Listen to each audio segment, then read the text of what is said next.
রাখি পূর্ণিমার দিনে নিজের সংসারের অমঙ্গল যে নিজে এইভাবে ডেকে নিয়ে আসবো সেটা কখনোই বুঝতে পারিনি। নিজের অজান্তেই নিজের সংসারের এত বড় ক্ষতি মনে হয় নিজেই করে ফেললাম। রাধে রাধে বন্ধুরা, কেমন আছেন আপনারা সবাই? আশা করছি আপনারা সবাই ভালো আছেন ও সুস্থ আছেন। আমরাও বেশ ভালো আছি। আমার আরো একটি নতুন ভিডিওতে আপনাদের সবাইকে স্বাগত জানাই। আজ হচ্ছে শনিবার আর এখন ঘড়ির কাঁটায় বাজে সকাল 5টা নাগাদ। এখন থেকে আপনাদেরকে নিয়ে আজকের ভিডিওটা আমি শুরু করলাম। এদিকে ঘুম থেকে উঠেই সবার প্রথমে বাসি কাজগুলোকে সেরে নিয়েছি।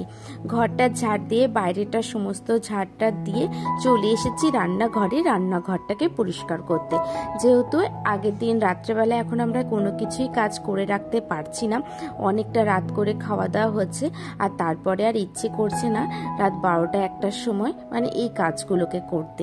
সেই জন্য পরের দিনের জন্য এই কাজগুলোকে রেখে দেওয়া হচ্ছে।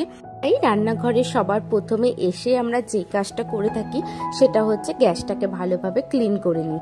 গ্যাসের তাকটা গ্যাস ক্লিন থাকলে আমার বাসনগুলো ধুয়ে রাখতেও খুব সুবিধে হয়, সেই জন্য আগে গ্যাসটাকে পরিষ্কার করে নিই। এদিকে দেখুন গ্যাস পরিষ্কার করে চলে এসেছি। এক বেসিন ভর্তি পুরো হচ্ছে বাসন। আর এখন কি বলুন তো, বাসনের পরিমাণটা অনেকখানি বেশি হয় যেহেতু বাড়ির মেম্বারগুলো বেড়েছে, সেই জন্য এদিকে বাসনগুলো আমি সমস্ত হচ্ছে মেজে নিচ্ছি। মেজে নেওয়ার পরে এরপরে ধুয়ে সমস্ত বাসনগুলোকে এই তাকের মধ্যেই কিন্তু সুন্দর করে গুছিয়ে রেখে দেবো। এখানে কিছুক্ষণ থাকলে জলটা আমার ভালোভাবে ঝরে যাবে, তো তারপরে বাসনের র্যাকে হচ্ছে গুছিয়ে রাখা যাবে। এদিকে আমার সমস্ত বাসনগুলো কিন্তু ধোয়া মাজা হয়ে গেছে। তারপরে বেসিনটাকে ভালোভাবে ঘষে মেজে পরিষ্কার করে নিচ্ছি। বেসিনটা কিন্তু নোংরা থাকলে অন্যান্য কাজ করতেও কিন্তু খুবই অসুবিধা হয়, কারণ বেসিনের কাজটা কিন্তু শুধু রান্নাঘরে করি তা না, অনেকেই হাত মুখ ধুতে আসে, তখন কিন্তু বেসিনটা অপরিষ্কার থাকলে কিন্তু দেখতে একদমই ভালো লাগে না। সেই জন্য প্রত্যেকটা দিন কিন্তু 2 থেকে 3 বার বেসিনটাকে আগে পরিষ্কার করা হয়। এদিকে বেসিনটা পরিষ্কার করে আমি প্রত্যেকটা টাইলসটাকে ভালোভাবে মুছে নিচ্ছি। জলের ঝাপটা যায় বলে বেসিনের জলের ঝাপটাটার জন্য কিন্তু টাইলসগুলোতে জলটা লেগে অনেকখানি কিন্তু হচ্ছে দাগ পড়ে যায়। এদিকে দেখুন টাইলস পরিষ্কার করে রান্নাঘরটাকে ভালোভাবে ঝেড়ে মুছে চলে এসেছি ঘরে এসে আজকে ভেবেছি একটুখানি ঘরটাকে ক্লিন করব।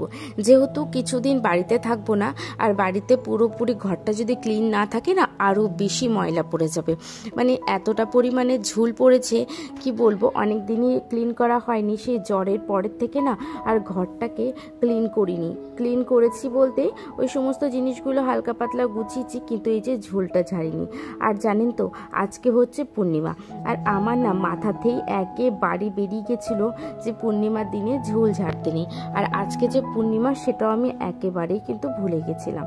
কি যে হয়েছিল আমি নিজেও ঠিক মতন বলতে পারবো না, মানে এইভাবে ভুলে যাব আমি সেটা সত্যি কখনো ভাবিনি।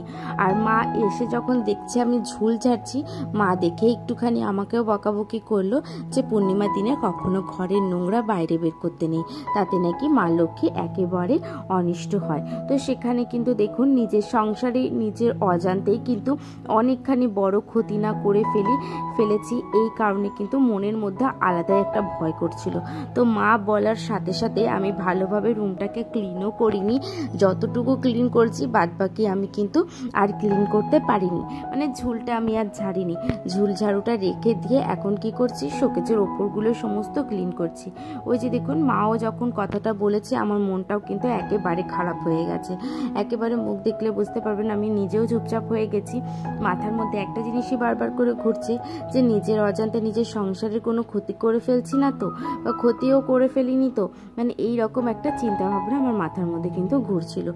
যাই হোক, চিন্তা তো হচ্ছিল, তারপরও নিজের কাজগুলোকে তো করতেই হবে। যেহেতু কাজটা যখন ধরেছি আমাকে কিন্তু পুরোপুরি কমপ্লিট করতেই হবে, আর সেটা সময়ের মধ্যেই কমপ্লিট করতে হবে। এদিকে দেখুন আমি ওই সাইডে শোকেজের সমস্ত টেডিগুলো মুছে সমস্ত খেলনা সব কিছু মুছে কিন্তু চলে এসেছি এই শোকেজে।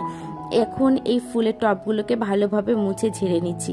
ওই যে বললাম অনেকখানি দিনই কিন্তু পরিষ্কার করা হচ্ছিল না বলে ভালোভাবেই কিন্তু ঝোলটা পড়েছে। এদিকে দেখুন শোকেসটা পরিষ্কার করে এখন কি করছি, পর্দার স্ট্যান্ডগুলো মানে পর্দার যে লাইনটা পাইপটা আছে সেটাকে ভালোভাবে আমি পরিষ্কার করে নিচ্ছি। ওটাতেও দেখছি হালকা হালকা করে ঝোল পড়েছে।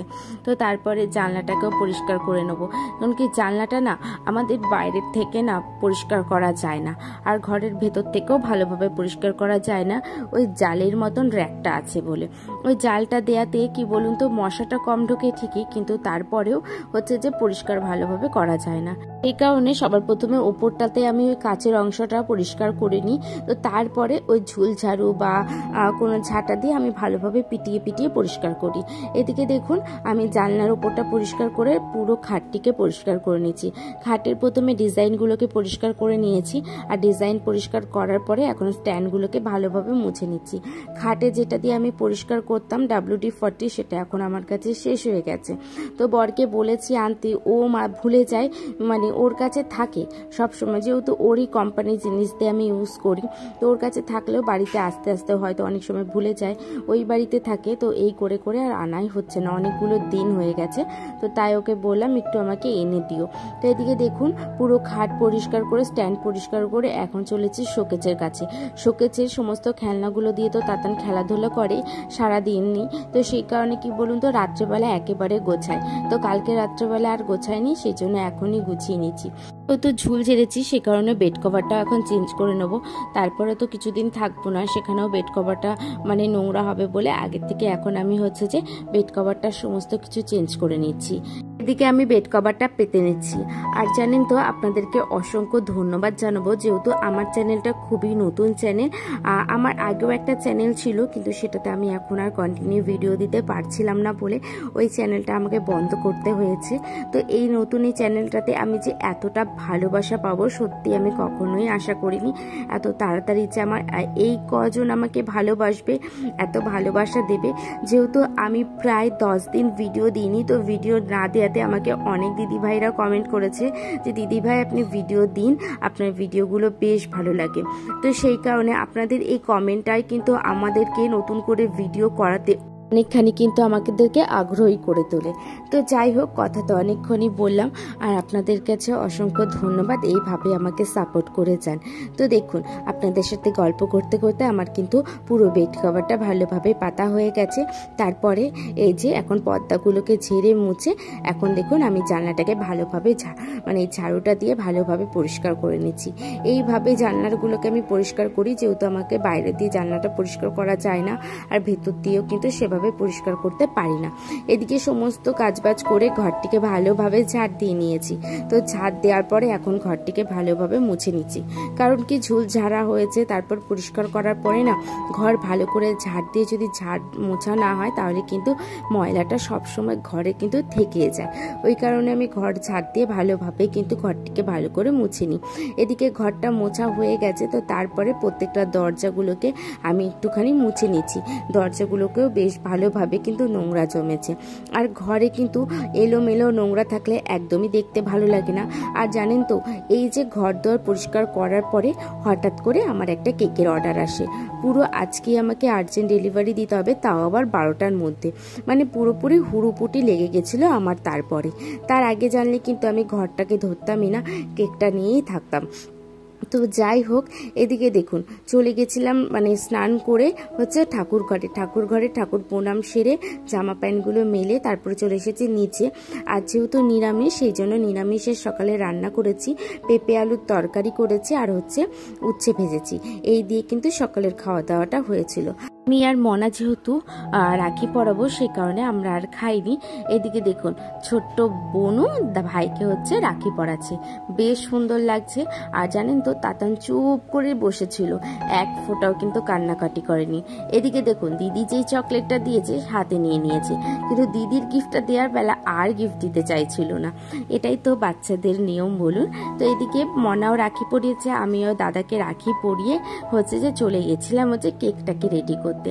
তো তারই মধ্যে দেখছি পাখি এসেছে ভাই মানে রাখি পরাতে তাতানকে, তো ও রাখি পরিয়েছে আর পাখি কি সুন্দর করে পুরো থালাটাকে সাজিয়ে নিয়ে এসে সেটাই আপনাদের সাথে শেয়ার করলাম।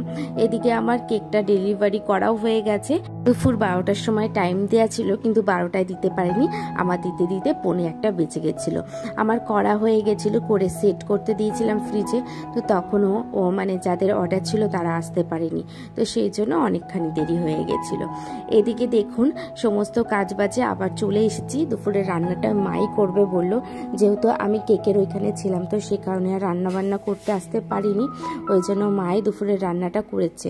এদিকে আমার কেক রেডি করে আমি আবার ঘরের গোছাতে শুরু করে দিয়েছি। প্রথমে বাবার বিছানাটাকে ভালোভাবে গুছিয়ে নিয়েছি, বেড কভারটাকে ভালোভাবে সুন্দর করে পেতে। এই জামা প্যান্টগুলো আজকে সকালবেলায় গুছিয়েছিলাম কিন্তু আর আনা হয়নি, তো সেই কারণে এনে এখন যেখানে জিনিস সেখানে রেখে দিচ্ছি। ডেলি ইউজের নাইটিগুলো প্রত্যেকটা আলনার মধ্যে রেখে দিয়েছি, আর তারপরে তাতানের পাপার সমস্ত জিনিসপত্র প্যান্ট শার্ট এগুলো হচ্ছে ওর আলমারিতে রেখে এখন তাতানের জন্য তাতানের কাঁথা বেডশিট এগুলোকে আমি রেখে দিচ্ছি। দেখুন এখানের অবস্থাটা, ওই যে কিছুক্ষণ আগে কেকের সমস্ত জিনিস বের করে হুড়ুপুটি করে ঢুকিয়েছি, আর গোছানো হয়নি। আজকে আর গোছানোর সময়ও নেই, আজকে আর গোছাবো না, কালকে আবার গুছিয়ে দেবো। এদিকে সমস্ত মানে কাঁথাগুলোকে রেখে এখন আমি লক করে তাতানের হচ্ছে বাস্কেটটা গুছিয়ে নেবো। দেখুন এরই মধ্যে তাতানও কিন্তু ঘুমিয়ে পড়েছে দুপুরবেলা, এখন ঘড়ির কাঁটায় বাজে ওই 1:10-15 মতন। তো এখন তাতান ঘুমাচ্ছে, আর এই সময় ঘুমালে জানেন তো ওই 4-5টার সময় ওঠে, বেশ ভালো, আমাদেরও একটুখানি রেস্ট হয়ে যায়। এদিকে আমি সমস্ত কাজবাজ করে খাওয়া দাওয়া করে এখন বিকেলে রেডি হয়ে গেছি। তো রেডি হওয়ার পরে এখন আমি সন্ধ্যেটা দিয়ে দেবো। এই যে দেখুন তাতান আছে তাতানের পাখি দিদির কোলে, তো এদিকে পাখির কোলে তাতান রয়েছে আর আমি এদিকে সন্ধ্যেটা দিয়ে দিচ্ছি। তো সবার প্রথমে আমি ঠাকুর ঘরের সন্ধ্যে দিয়ে এসে নিচে সন্ধ্যেটাও দিতে শুরু করে দিয়েছি। এই যে নিচে সন্ধ্যেটা দিয়ে এখন হচ্ছে যে দিদিদের ঘরে সন্ধ্যেটা দেবো। তো আজকের মতন ভিডিওটা আমি এখানেই শেষ করলাম। যদি আমার ভিডিওগুলি ভালো লেগে থাকে আমার সাথে থাকবেন, আর অবশ্যই জানাবেন যে পূর্ণিমার দিনে কেউ যদি ঘর ঝুল ঝাড়ে তাহলে কি এমন ঘটনা ঘটে বা কিছু কি হয় নাকি, আমার কিন্তু অজানাই এটা। তো চলুন আজকের মতন টাটা, দেখা হচ্ছে নতুন একটি ভিডিও নতুন কিছু কথার সাথে।